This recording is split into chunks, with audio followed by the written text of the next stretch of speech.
Sugar free খাবার কি হার্টের জন্য নিরাপদ? জাইলিটল নিয়ে নতুন গবেষণায় কি জানা গেল? আসসালামু আলাইকুম, আমি ডাক্তার মঞ্জুর মোর্শেদ। আজকের ভিডিওটি ডায়াবেটিস রোগী, ওজন কমানো যারা চেষ্টা করছেন এমন ব্যক্তি এবং যারা নিয়মিত সুগার ফ্রি খাবার বা পানীয় ব্যবহার করেন সবার জন্য অত্যন্ত গুরুত্বপূর্ণ। এবং এই আর্টিকেলটি প্রকাশিত হয়েছে আমেরিকান কলেজ অফ কার্ডিওলজির একটি জার্নালে, আপনারা দেখে দিতে পারেন। আমরা অনেকেই মনে করে থাকি চিনি খারাপ, তাই সুগার ফ্রি মানেই নিরাপদ। কিন্তু সম্প্রতি ক্লিভল্যান্ড ক্লিনিকের গবেষকরা ইউরোপের অন্যতম শীর্ষস্থানীয় কার্ডিওলজি জার্নাল ইউরোপিয়ান হার্ট জার্নালে একটি গবেষণা প্রকাশ করেছেন। সেখানে বলা হয়েছে জাইলিটল নামে একটি বহুল ব্যবহৃত সুগার সাবস্টিটিউট বেশি পরিমাণ থাকলে হার্ট অ্যাটাক, স্ট্রোক এবং রক্ত জমাট বাঁধার ঝুঁকির সঙ্গে একটা সম্পর্ক দেখা গিয়েছে। তাহলে কি আজ থেকে জাইলিটল বন্ধ করে দিবেন, নাকি বিষয়টি আরো জটিল? আজ আমরা বিজ্ঞানের ভাষা সহজ বাংলায় বুঝে নেব। আসুন, জাইলিটল আসলে কি প্রথমে সেটা জেনে নিন। জাইলিটল হলো সুগার অ্যালকোহল। নামের মধ্যেই অ্যালকোহল থাকলেও এটি মদ নয়। এটি স্বাভাবিকভাবে অল্প পরিমাণে কিছু ফল, সবজি এবং মানুষের শরীরেও পাওয়া যায়। কারখানায় তৈরি জাইলেটল অনেক খাবারে ব্যবহার করা হয়, কারণ এটি চিনির মতোই মিষ্টি, এতে ক্যালোরি কম থাকে, রক্তে শর্করা তুলনামূলকভাবে কম বাড়ায়। এই কারণে এটি ব্যবহৃত হয় sugar free chewing gum, sugar free candy কিংবা কিটো খাবারের মতো অনেক খাবারেও। হ্যাঁ, আপনারা ডায়াবেটিস বিস্কিট অনেক সময় দেখেন যে এটি sugar free biscuit, diabetic biscuit, সেখানেও এই জাইলেটল থাকতে পারে। কিছু প্রোটিন বার দেখবেন ইনগ্রেডিয়েন্ট যদি পড়ে থাকেন তাহলেও দেখবেন সেখানে জাইলেটল বা সুগার সাবস্টিটিউট থাকতে পারে। মজার ব্যাপার হলো এটি অনেক সময় মাউথ ওয়াশ, টুথপেস্ট, কিছু ওষুধেও এবং অনেক ডায়াবেটিস রোগীও এটি ব্যবহার করে থাকেন। ক্লিভল্যান্ড ক্লিনিকের গবেষণাটা কি ছিল আসলে একটু জেনে নিই। গবেষকরা যুক্তরাষ্ট্র এবং ইউরোপের ৩,০০০-এরও বেশি মানুষের তথ্য বিশ্লেষণ করেন। তারা রক্তে জাইলেটলের মাত্রা পরিমাপ করেন এবং এরপর কয়েক বছর ধরে অংশগ্রহণকারীদের অনুসরণ করেন। ফলাফলটা ছিল বেশ চমৎকার। যাদের রক্তে জাইলেটলের মাত্রা সবচেয়ে বেশি ছিল তাদের মধ্যে পরবর্তী ৩ বছরে হার্ট অ্যাটাক, স্ট্রোক অথবা অন্যান্য বড় ধরনের হৃদরোগজনিত ঘটনার ঝুঁকি বেশি দেখা যায়। গবেষকরা শুধু মানুষের তথ্য বিশ্লেষণ করেই থেমে থাকেননি, তারা ল্যাবরেটরিতেও পরীক্ষা করেছেন। আসুন জেনে নিই সেখানে কি ঘটেছে। জাইলেটল প্লেটলেটকে আরো সক্রিয় করতে পারে এবং রক্ত জমাট বাঁধার প্রবণতা বাড়াতে পারে।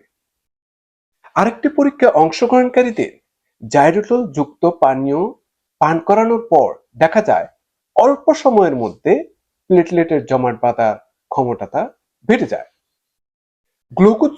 গ্লুকোজযুক্ত পানীয় একই পরিবর্তন দেখা যায়নি।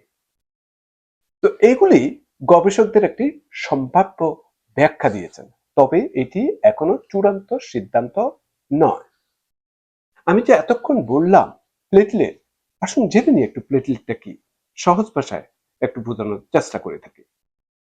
ধরুন আপনার হাত কেটে গেল, কিছুক্ষণের মধ্যেই রক্ত বন্ধ হয়ে যায়। এটি সম্ভব হয় এই প্লেটলেটের কারণে।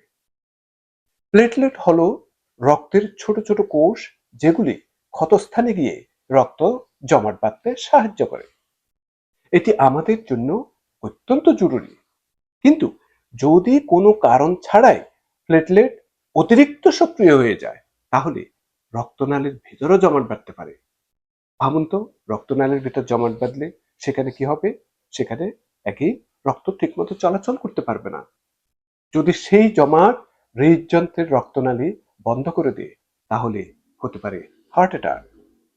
আর যদি মস্তিষ্কের রক্তনালী বন্ধ করে দেয়, তাহলে হতে পারে স্ট্রোক।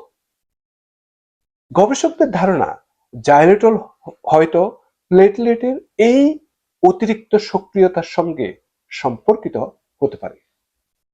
কিন্তু একটি গুরুত্বপূর্ণ বিষয়, এখন আমি সবচেয়ে যে গুরুত্বপূর্ণ বিষয়টা বলতে চাই, যে এই গবেষণায় প্রমাণ করেনি যে জাইলেটল সরাসরি হার্ট অ্যাটাক ঘটায়। এটি একটি অ্যাসোসিয়েশন স্টাডি। আমি কি বললাম? এটি একটি অ্যাসোসিয়েশন স্টাডি, অর্থাৎ যাদের রক্তে জাইলেটল বেশি ছিল তাদের মধ্যে হৃদরোগ বেশি দেখা গিয়েছে। কিন্তু এর মানে এই নয় যে জাইলেটলই একমাত্র কারণ হতে পারে। আর কি হতে পারে? আপনাকে অবশ্যই, আপনি কি ধরনের খাবার দাবার খাচ্ছেন, আপনার ওবেসিটি কিংবা স্থূলতা আছে কিনা, আপনার ডায়াবেটিস আছে কিনা, কোলেস্টেরল আছে কিনা, রক্তচাপ আছে কিনা, কিংবা অন্যান্য আরো শারীরিক যে অনেক সমস্যা থাকতে পারে, এসবেরও ভূমিকা থাকতে পারে। আসুন, গবেষকরা আর কি বলেছেন। গবেষকরা বলছেন যে এটি একটা বড় এবং দীর্ঘমেয়াদী গবেষণা প্রয়োজন। বিজ্ঞানে এইভাবেই বিভিন্ন রিসার্চ গুলা হয়ে থাকে। একটি গবেষণার ফলাফল গুরুত্বপূর্ণ হলেও সেই একটি গবেষণা দিয়ে চূড়ান্ত সত্য আসতে পারে না। ডায়াবেটিস রোগীদের জন্য অর্থ কি? অনেকেই আমাকে জিজ্ঞেস করেন, আমি ডায়াবেটিস রোগী, তাহলে কি সুগার ফ্রি খাবার বন্ধ করে দিব? উত্তরটা খুব সহজ, অবশ্যই না। কারণ সুগার যেরকম পরিমাণ আপনার রক্তে শর্করা বাড়াতে পারে, সেরকম আপনার সুগার ফ্রি কিছুটা আপনাকে কমফোর্ট লেভেল দিতে পারে। প্রথমে আপনার চিকিৎসকের সঙ্গে আলাপ করুন, কারণ অনেক ক্ষেত্রে জাইলেটল বা অন্য সুগার সাবস্টিটিউট সাধারণ চিনির তুলনায় রক্তে শর্করা কম বাড়াতে সাহায্য করতে পারে। কিন্তু তার মানে এই নয় যে ইচ্ছে মতো সুগার ফ্রি খাবার খাওয়া যাবে। আজকাল অনেক মানুষ সারাদিন, এই যেমন ধরুন ডায়েট সোডা, যেটাতে সুগার নাই, জিরো ক্যালোরি, কিংবা সুগার ফ্রি ক্যান্ডি, কিংবা প্রোটিন বার, অ্যাগেইন সেটিতে হয়তো অ্যাকচুয়াল চিনি নাই, কিংবা সুগার ফ্রি বিস্কিট, কিংবা চুইং গাম। তো এই সমস্ত কিছুতে অনেক আর্টিফিশিয়াল সুইটেনার থাকে, এবং এইভাবে যদি অনেক খেয়ে থাকেন, তাহলে আপনার এই আর্টিফিশিয়াল সুইটেনার গুলি আপনার বডিতে অ্যাকুমুলেট হতে পারে। সেটি উদ্বেগের বিষয় হতে পারে।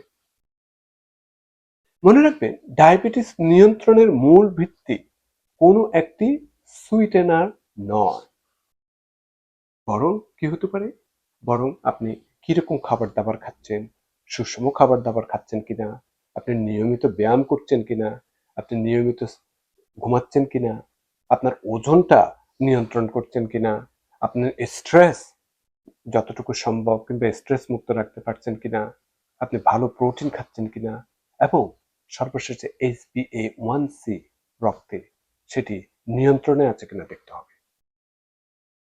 এখন আমি যে বললাম আগে টুথপেস্টও আছে, তাহলে টুথপেস্ট নিয়েও কি চিন্তা করবেন? অনেকে ভাবছেন আপনার টুথপেস্টেও তো জাইলেটল আছে। এখানে একটা স্বস্তির খবর আছে। এই গবেষণার প্রধান গবেষক ডক্টর স্ট্যানলি হেজেন নিজেই বলেছেন, শুধু টুথপেস্টে জাইলেটল আছে বলে সেটি ফেলে দেওয়ার দরকার নেই। উদ্বেগের বিষয় হলো খাবারের মাধ্যমে বেশি পরিমাণ জাইলেটল গ্রহণ, সেটি উদ্বেগের বিষয়, দাঁত ব্রাশ করা নয়। এখন আসুন, আমি একজন কার্ডিওলজিস্ট হিসাবে আমার সামান্য পরামর্শ দেওয়ার চেষ্টা করব। আমার পরামর্শটা খুবই সহজ।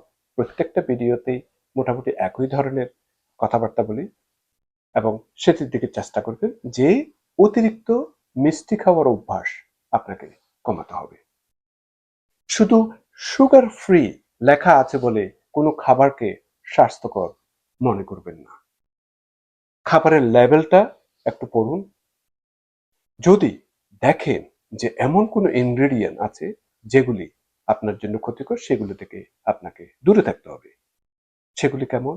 যেমন আপনার খাবারে যখন দেখবেন যে বিশেষ করে সুগার ফ্রি তো বলে থাকেন, কিন্তু সেই ইনগ্রেডিয়েন্টের মধ্যে যদি দেখে থাকেন জাইলেটল, এরিথ্রিটল, অ্যাসপার্টেম, সুক্রোলোজ, স্যাকারিন, এগুলি প্রায় সব খাবারই রয়েছে, তাহলে মোট গ্রহণের পরিমাণ আপনাকে কমানোর চেষ্টা করতেই হবে। সবচেয়ে ভালো খাদ্যাভ্যাস হলো প্রাকৃতিক। আল্লাহ রাব্বুল আলামিনের দেওয়া যে সমস্ত খাবার সেগুলি কম প্রক্রিয়াজাত, যেগুলি আমরা প্রসেস ফুড বলে থাকি, কম প্রক্রিয়াজাত, আঁশ সমৃদ্ধ খাবার, কমপ্লেক্স কার্বোহাইড্রেট, ফল, শাকসবজি, ডাল, বাদাম, মাছ, অলিভ অয়েল, এসবের উপর ভিত্তি করে মেডিটেরিয়ান স্টাইল ডায়েটটা আপনার জন্য সবচেয়ে বেশি বিজ্ঞানসম্মত প্রমাণ আছে, এবং সেই খাদ্যাভ্যাসগুলো দিকে একটু খেয়াল রাখবেন। আজকের ভিডিও থেকে 3টি বিষয় মনে রাখবেন। 1 নম্বর হচ্ছে সুগার ফ্রি মানে শতভাগ নিরাপদ এমন নয়। 2 নম্বর হচ্ছে জাইলেটল নিয়ে নতুন গবেষণা উদ্বেগের কারণ দেখিয়েছে, কিন্তু এটি এখনো কারণ প্রমাণ করেননি। 3 নম্বর হচ্ছে হার্টকে সুস্থ রাখতে কোনো একটা উপাদান নয়, পুরো জীবন দ্বারাই সবচেয়ে গুরুত্বপূর্ণ। আমি ডাক্তার মঞ্জুর মোর্শেদ। ভিডিওটি যদি আপনার উপকারে আসে তাহলে লাইক করুন, শেয়ার করুন এবং চ্যানেলটি সাবস্ক্রাইব করুন। আপনার একটি শেয়ার হয়তো একজন মানুষকে আরো সচেতন হতে সাহায্য করবে। আজকে এই পর্যন্ত। পরবর্তী আরেকটা ভিডিও আসা পর্যন্ত সবাই নিরাপদে থাকুন। আল্লাহ হাফেজ।